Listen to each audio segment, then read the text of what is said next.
ഒന്നിനുണ്ടോ 6 മണിക്കൂർ നീണ്ട ഒരു ആനയെ രക്ഷിക്കാനുള്ള രക്ഷാപ്രവർത്തനം കാണുകയായിരുന്നു. പക്ഷേ അത് അല്പസമയം മുമ്പ് വിപുലമായ സങ്കട വാർത്ത കൂടിയാണ് നേരത്തെ പ്രേക്ഷകർ കേട്ടത്. തൃശൂർ പാലപ്പള്ളിയിലാണ് മാലിന്യക്കുഴിയിൽ സെപ്റ്റി ടാങ്കിനടുത്ത കുഴിയിൽ ഒരു കാട്ടാന വീണത്. അത് ചെരിഞ്ഞു.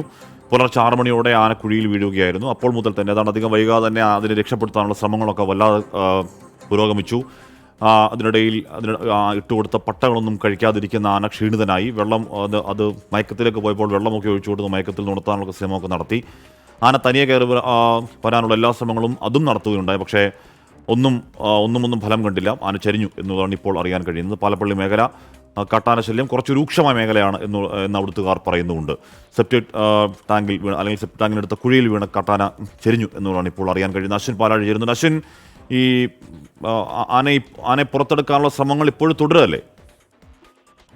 തീർച്ചയായും ആഷ്മി, അത് ഇനിയിപ്പോൾ ആന ചെരിഞ്ഞു എന്നുള്ളത് വനംവകുപ്പ് കൂടി സ്ഥിരീകരിക്കുകയാണ്. ആനയുടെ ജഡം പുറത്തേക്ക് എത്തിക്കാനുള്ള ശ്രമങ്ങൾ ഇപ്പോൾ അല്പസമയത്തിനുള്ളിൽ ആരംഭിക്കും. നേരത്തെ നമ്മൾ സൂചിപ്പിച്ചതുപോലെ JCB-യിൽ വടം കെട്ടി വടം ആനയ്ക്ക് കുറുകെ ബെൽറ്റിൽ ഘടിപ്പിച്ച് പുറത്തേക്ക് എത്തിക്കാനാകും ആദ്യഘട്ടത്തിൽ ശ്രമം നടക്കുക. അത് അല്പസമയത്തിനുള്ളിൽ തന്നെ ആ ശ്രമത്തിലേക്ക് കടക്കുകയും ചെയ്യും. കാട്ടാന ശല്യം വളരെ രൂക്ഷമായുള്ളൊരു പ്രദേശമാണ്. നമ്മൾ അല്പസമയം മുൻ പഞ്ചായത്ത് പ്രസിഡന്റുമൊക്കെയായി സംസാരിക്കുമ്പോഴും അവർ പറയുന്നത് ആന ശല്യത്തിൽ വളരെ ആളുകൾ ബുദ്ധിമുട്ടുന്ന ഒരു സ്ഥലമാണ് എന്നൊക്കെ പറയുമ്പോഴും ഈ ആനയുടെ കാര്യത്തിൽ അല്പം വേദനാജനകമായ ഒരു സാഹചര്യം കൂടിയുണ്ട്. അത് വെള്ളം തേടി എത്തിയതാണ് എന്നൊക്കെയാണ് ആ പ്രദേശത്തുണ്ടായിരുന്ന ആളുകൾ നമ്മളുമായി സംസാരിക്കുമ്പോൾ പറയുന്നത്.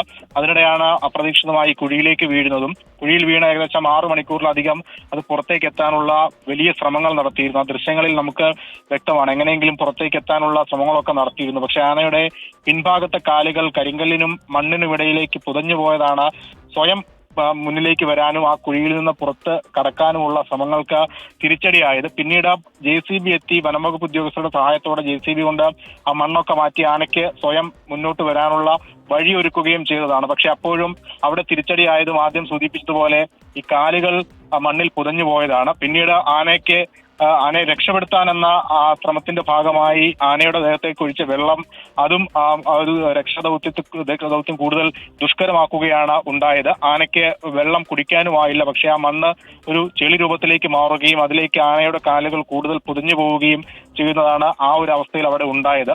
പിന്നീട് JCB-യുടെ കൈ അവിടെ കുത്തി, JCB-യുടെ യന്ത്രക്കൈ അവിടെ കുത്തി നിർത്തി ആ കൈയിൽ ആനയുടെ പിൻഭാഗത്ത് പുറത്തേക്ക് തള്ളി വന്ന ഇടതുഭാഗത്തെ കാല് കുത്തി ഉയർന്നു മാറ്റാനുള്ള ഒരു ശ്രമം കൂടി ഈ പോലീസിന്റെ ഭാഗത്തു നിന്നും ഒപ്പം വനംവകുപ്പിന്റെ ഭാഗത്തു നിന്നും ഉണ്ടായിരുന്നു. പക്ഷെ അവിടെയും ആനയുടെ വലതുഭാഗത്തെ പിൻവശത്തെ കാല് മണ്ണിൽ പൊതിഞ്ഞു പോയത് കൊണ്ട് തന്നെ ആനയ്ക്ക് അവിടെ നിന്ന് സ്വയം മുന്നോട്ട് വരാൻ കഴിയുന്ന ഒരു അവസ്ഥ ഏറ്റവും അവസാനത്തെ മണിക്കൂറിൽ പോലും ഉണ്ടാവുകയും ചെയ്തില്ല.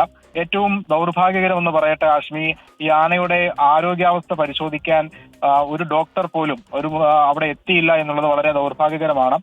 വനം വകുപ്പ് അവരെ അറിയിച്ചതാണ്, വിവരം അറിയിച്ചിരുന്നു എന്ന് പറയുന്നുണ്ട്. പക്ഷേ ഈ നിമിഷം വരെയും നിലവിൽ ആനയുടെ അവസ്ഥ എന്താണ് എന്ന് പരിശോധിക്കാൻ ഒരു ഡോക്ടർ പോലും ഉത്തരവാദിത്തപ്പെട്ട ആരും അവിടെ എത്തിയില്ല എന്നുള്ള വളരെ ദൗർഭാഗ്യകരമായ ഒരു കാര്യം കൂടിയുണ്ട്. എന്തായാലും കൂടുതൽ ഈ സംഭവങ്ങളൊക്കെ ഈ പരിക്കടക്കമുള്ള കാര്യങ്ങളിൽ വിശദീകരണം വരേണ്ടത് അല്പസമയത്തിന് ശേഷമാണ്. ആനയുടെ ജഡം പുറത്തേക്ക് എത്തിയ ശേഷമാണ് അതിൽ ഒരു പരിശോധന ഉണ്ടാവുക. അങ്ങനെയെങ്കിൽ എങ്ങനെ പരിക്കുണ്ടായി, ഈ കുഴിയിലേക്ക് വീണപ്പോൾ ഉണ്ടായ ആഘാതത്തിൽ കല്ലുകൾ തെറിച്ച് ദേഹത്തേക്ക് വീണതാണോ നടക്കമുള്ള കാര്യങ്ങളൊക്കെ പരിശോധിക്കേണ്ടതുണ്ട്. ആനയുടെ മുൻഭാഗത്തെ വലതുഭാഗത്തെ കാലിന് മുകളിലായ ഒരു പരിക്ക് ദൃശ്യങ്ങളിൽ വ്യക്തമാണ്. അതും ഈ വീണപ്പോൾ ഉണ്ടായതാണ് എന്നുള്ളതാണ് മനസ്സിലാക്കുന്നത്. എന്തായാലും ആന അനാരോഗ്യത്തിലേക്ക് കടക്കുന്നു. ആനയുടെ അവസ്ഥ വളരെ മോശമാണ് എന്നുള്ളത് മനസ്സിലാകുന്നത് ആനയ്ക്ക് ഈ കഴിക്കാനായി പനമ്പട്ട താഴേക്ക് ഇട്ടുകൊടുത്തപ്പോഴാണ്. അതിനോട് യാതൊരുവിധ പ്രതികരണവും ആന നടത്തിയില്ല. അതോടുകൂടിയാണ് ആനയ്ക്ക് ഗുരുതരമായ ആരോഗ്യ പ്രശ്നങ്ങളുണ്ട് എന്നുള്ളൊരു നിഗമനത്തിലേക്ക് വനംവകുപ്പ് ഉദ്യോഗസ്ഥർ പോകുന്നത്. പിന്നീടാണ് വെള്ളം പൈപ്പിൽ എത്തിച്ചു കൊടുക്കാനുള്ള ശ്രമമൊക്കെ നടത്തിയിരുന്നത്. പക്ഷെ അതും എടുക്കാനുള്ള ഒരു ആരോഗ്യാവസ്ഥ ആനയ്ക്കുണ്ടായിരുന്നില്ല. എന്തായാലും അത് അല്പസമയം മുമ്പ് ചെരിഞ്ഞു എന്നുള്ള ഔദ്യോഗികമായ സ്ഥിരീകരണം അത് വനംവകുപ്പ് നടത്തിയിട്ടുണ്ട്. വളരെ കുഞ്ഞാനയാണ് സാഷ്മി, അതിന്റെ പ്രായമടക്കം ഇനി വ്യക്തത വരേണ്ടതുണ്ട്. വളരെ ഒരു കുട്ടിക്കൊമ്പനാണ്, ചെറിയ കൊമ്പുകളൊക്കെ ഉള്ള വളരെ കുഞ്ഞൊരാനയാണ്. എന്തായാലും അത് ചെരിഞ്ഞു എന്നുള്ള വിഷമകരമായ വാർത്തയാണ് സാഷ്മി ഇപ്പോൾ പറയാനുള്ളത്. അശ്വിൻ, ഇതിപ്പോ ഏറ്റവും കുറഞ്ഞതൊരു 4 മണിക്കൂറെങ്കിലും അല്ലെങ്കിൽ 5 മണിക്കൂറെങ്കിലും ഇതാ കുഴിയിൽ കിടന്നു അല്ലേ? പാവം. 5 മണിക്കൂറിലധികം കിടന്നു എന്ന് വേണം ആശ്മി പറയാൻ. കാരണം ഇത് പുലർച്ചെ എപ്പോഴാണ് ഇത് വീണത് എന്നുള്ള കാര്യത്തിൽ ഒരു സ്ഥിരീകരണമില്ല. അത് രാവിലെ 6 മണിയോടുകൂടിയാണ് ഈ സമീപത്തുണ്ടായിരുന്ന ആളുകൾ ആനയുടെ ഈ കുഴിയിൽ നിന്ന് ശബ്ദം കേട്ടുടനെ അവിടേക്ക് എത്തി നോക്കുന്നത്. അപ്പോഴാണ് ഈ ആനയെ കാണുകയും ചെയ്യുന്നത്. അങ്ങനെ ആദ്യം ആനയെ കണ്ട ഷാജഹാൻ എന്ന ആളാണ് നമ്മളോട് വിവരം വിളിച്ചു പറയുകയും ആന കുഴിയിൽ കിടക്കുന്ന ദൃശ്യങ്ങൾ നമുക്ക് അയച്ചു തരികയും ചെയ്തത്. എന്തായാലും ഇപ്പോഴും ഷാജഹാൻ അവിടെ തുടരുകയും ചെയ്യുന്നുണ്ട്. ഈ ആദ്യ ഘട്ടത്തിൽ ഷാജഹാൻ ഉൾപ്പെടെയുള്ള 4 പേരാണ് അവിടേക്ക് എത്തിയതും ഈ ആനയുടെ സംഭവം പുറം ലോകത്തെ അറിയിച്ചതും. അങ്ങനെയാണ് വനംവകുപ്പ് ഉദ്യോഗസ്ഥർ അവിടേക്ക് എത്തി ഈ JCB ഒക്കെ എത്തിച്ച് ആനയെ രക്ഷപ്പെടുത്താനുള്ള ആ ഒരു ശ്രമം നടത്തിയത്. പക്ഷേ അത് 5-ാം മണിക്കൂറിൽ വളരെ ദുഃഖകരമായ വാർത്തയാണ് എത്തുന്നത്. ആനയ്ക്ക് യാതൊരു തരത്തിലും രക്ഷപ്പെടുത്താനായി പിൻവശത്തെ കാല് അത് ഈ കുഴിയിൽ നിന്ന് പുറത്തേക്ക് എടുക്കാൻ പോലും കഴിഞ്ഞിരുന്നില്ല എന്നുള്ളതാണ് ആ ദൃശ്യങ്ങളിൽ നിന്ന് നമുക്ക് മനസ്സിലാകുന്നത്. അത്രത്തോളം അത് താഴേക്ക് ആഴത്തിലേക്ക് ഇറങ്ങി പുതഞ്ഞ മണ്ണിലേക്ക് പോയി. അതുകൊണ്ട് തന്നെയാണ് സ്വയം അത് ഒരു രക്ഷപ്പെടാനുള്ള ആ ഒരു ദൗത്യം ആനയ്ക്ക് പൂർത്തീകരിക്കാൻ കഴിയാതെ പോയതും. നേരത്തെ സൂചിപ്പിച്ചതുപോലെ വലിയ ജനവാസ മേഖലയല്ല. കാരണം ഒരുപാട് ആളുകൾ അവിടേക്ക് താമസത്തിനൊന്നും എത്താതിരിക്കുന്നതിന്റെ കാരണവും ഈ കാട്ടിൽ നിന്ന് ആന ഇറങ്ങി വന്ന് നിരന്തരമായ ശല്യം ഉണ്ടാക്കുന്നു എന്നുള്ള ഒരു പ്രശ്നം കൊണ്ടൊക്കെ തന്നെയാണ്. അങ്ങനെ കഴിഞ്ഞ 2 വർഷം മുമ്പ് താമസം മതിയാക്കി പോയ ഒരു വീട്ടിലാണ് ആന കുടുങ്ങിയത്. ആ വീട്ടിലെ സെപ്റ്റി ടാങ്കിന് വേണ്ടി എടുത്ത കുഴിയിലാണ് ഈ ആന വീണത് എന്നുള്ളതാണ് നമ്മൾ മനസ്സിലാക്കുന്നത്.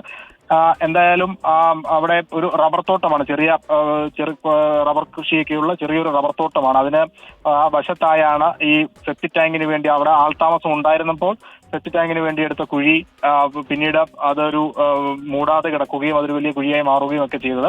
അതിലേക്കാണ് ആന വീണത്. നിലവിൽ ഇപ്പോൾ അല്പസമയത്തിനുള്ളിൽ തന്നെ ഈ വടം കെട്ടി ആനയെ ഉയർത്താനുള്ള ആനയുടെ ജഡം പുറത്തെത്തിക്കാനുള്ള ശ്രമം തുടങ്ങും. അതിലേക്ക് ആവശ്യമായ സാധനങ്ങൾ അവിടേക്ക് എത്തിക്കാനുള്ള വനംവകുപ്പിന്റെ വാഹനം പുറത്തേക്ക് പോയിട്ടുണ്ട്. മറ്റ് ഒരു പ്രതികൂല സാഹചര്യം എന്ന് പറയുന്നത് വഴി സൗകര്യം, ഇവിടേക്കുള്ള വഴി സൗകര്യം അത്ര നല്ലതല്ല. വാഹനങ്ങൾക്ക് എത്തിപ്പെടാൻ അല്പം ബുദ്ധിമുട്ടുള്ള പ്രദേശമാണ്. കുറച്ച് ഉള്ളിലേക്ക് കയറിയുള്ള പ്രദേശമാണ്. ആ വീടിന്റെ പിൻഭാഗമാണ്. അതുകൊണ്ട് തന്നെ പിൻഭാഗത്തുകൂടി വേണം ഈ മറ്റൊരു വഴി വേണം വാഹനങ്ങളൊക്കെ വരാൻ. ആ വഴി അത്ര സുഖകരമല്ല. അതുകൊണ്ട് തന്നെ അവിടേക്ക് സാധനങ്ങൾ എത്തിക്കുക എന്നൊക്കെ പറയുന്നത് അല്പം ബുദ്ധിമുട്ടുമാണ്. എന്തായാലും ആനയുടെ ജഡം പുറത്തെത്തിക്കാനുള്ള ശ്രമങ്ങൾ ഇപ്പോൾ ആരംഭിക്കും ഹാഷ്മി. പ്രേക്ഷകർ കാണുന്നത് ആനയുടെ ജഡം പുറത്തെത്തിക്കാനുള്ള നീക്കങ്ങളുടെ ഭാഗമായി കുഴി കുറച്ചുകൂടി വലുതാക്കാനുള്ള JCB ഉപയോഗിച്ചുള്ള നീക്കങ്ങളാണ്. ഇനിയിപ്പോൾ കെട്ടിപ്പുറത്തേക്ക് എടുക്കുക, എത്രയും പെട്ടെന്ന് കെട്ടിപ്പുറത്തേക്ക് എടുക്കുക എന്നുള്ളത് മാത്രമേ അതിൽ ചെയ്യാനുള്ളൂ. ഒരു 5 മണിക്കൂറിലധികമായി ആന കുഴിയിൽ ചെലവിട്ടു. അത് സ്വമേധയാ രക്ഷപ്പെടാൻ കഴിയാവുന്നതിന് പരമാവധി ശ്രമിച്ചു. പക്ഷേ അതിൻ്റെ പിൻകാലുകൾ, അതിന് മുൻകാലുകൾ മാത്രമായിരുന്നു മണ്ണിന് പുറത്തുണ്ടായിരുന്നത്. പിന്നെ പിൻകാലുകൾ മണ്ണിനും പാറയ്ക്കുമൊക്കെ അല്ലെങ്കിൽ കല്ലിനുമൊക്കെ ഇടയിൽ കുടുങ്ങിപ്പോയത് കാരണമാണ് അതിന് പുറത്തേക്ക് വരാൻ കഴിയാതെ പോയത്. തന്നെ രക്ഷപ്പെടുത്താൻ നമുക്ക് കഴിഞ്ഞില്ല എന്നുള്ളതാണ് യാഥാർത്ഥ്യം. അശ്വിൻ, ഇവിടെ നമ്മുടെ ഈ വന്യമൃഗങ്ങൾ കൂട്ടമായി നാട്ടിലേക്ക് ഇറങ്ങുന്ന പ്രശ്നത്തോടൊപ്പം തന്നെ നമ്മൾ ഈ കഴിഞ്ഞ കുറേ ദിവസങ്ങൾക്ക് അല്ലെങ്കിൽ കുറേ നാളുകളിൽ ഈ കാട്ടാനയും പുലിയും കരടിയും ഒക്കെ കുഴിയിലും കിണറ്റിലുമൊക്കെ വീഴുന്ന വാർത്തകൾ കൂടി നമ്മൾ നിരന്തരം കേൾക്കുന്നുണ്ട്. കഴിഞ്ഞ കുറച്ച് നാൾ മുമ്പ് മാത്രമാണ് ഒരു കിണറ്റിൽ വീണ കരടി അതിനെ രക്ഷപ്പെടുത്താൻ ഇതേപോലെ തന്നെ കുറേ അധികം മണിക്കൂർ അത് വെള്ളത്തിൽ പിടിച്ചു നിന്നു. പുറത്തേക്ക് എടുക്കാൻ നേരത്ത് ആ വല പൊട്ടി അതകത്ത് വീണത് മരിച്ചു, അല്ലെങ്കിൽ അത് ചത്തു.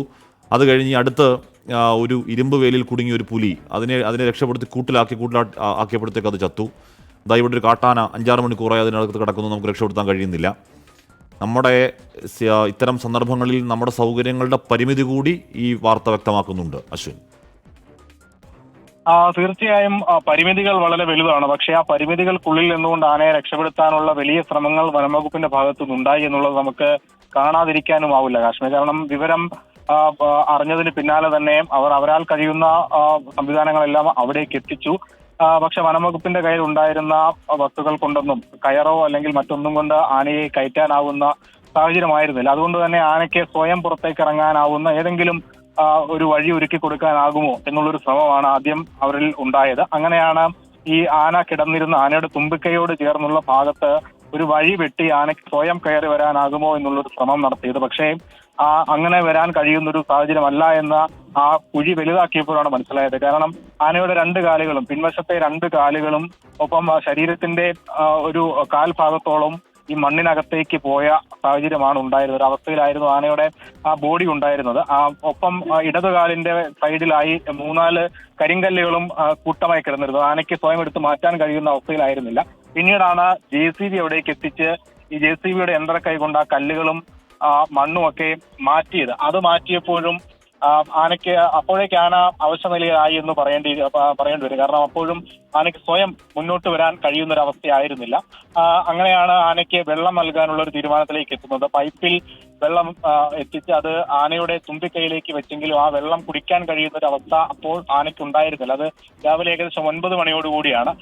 അപ്പോൾ തന്നെ ഏകദേശം 2.5 മണിക്കൂർ പിന്നിടുന്നു ആന. ഈ രാവിലെ നമ്മൾ അറിഞ്ഞ സമയം വെച്ചാണെങ്കിൽ 2.5 മണിക്കൂർ പിന്നിട്ട ശേഷമാണ് ആനയ്ക്ക് വെള്ളം കൊടുക്കാനുള്ള ഒരു ശ്രമം അവിടെ ഉണ്ടാകുന്നത് എന്നുള്ളതും എടുത്തു പറയാം. കുഴിയൊക്കെ വലുതാക്കി ഇപ്പോൾ നേരത്തെ ആശം പറഞ്ഞതുപോലെ ഉള്ള സൗകര്യങ്ങൾ വെച്ചുകൊണ്ട് വനംവകുപ്പ് ഉദ്യോഗസ്ഥർ അവരുടെ കഴിവിന് പരമാവധി ശ്രമിച്ചു. പക്ഷേ ഒന്നും ഫലം കണ്ടില്ല. ചെറിയ കുഴിയായിരുന്നു. ആ കുഴി വലുതാക്കി അതിനുള്ളിൽ വെള്ളമൊക്കെ ഒഴിച്ച് നോക്കി, അതിനെ കയറ്റാൻ ശ്രമങ്ങൾ നടത്തി നോക്കി. പക്ഷേ ഒന്നും ഫലം കണ്ടില്ല. ആ കാട്ടാനക്കുട്ടി ചെരിഞ്ഞുപോയി.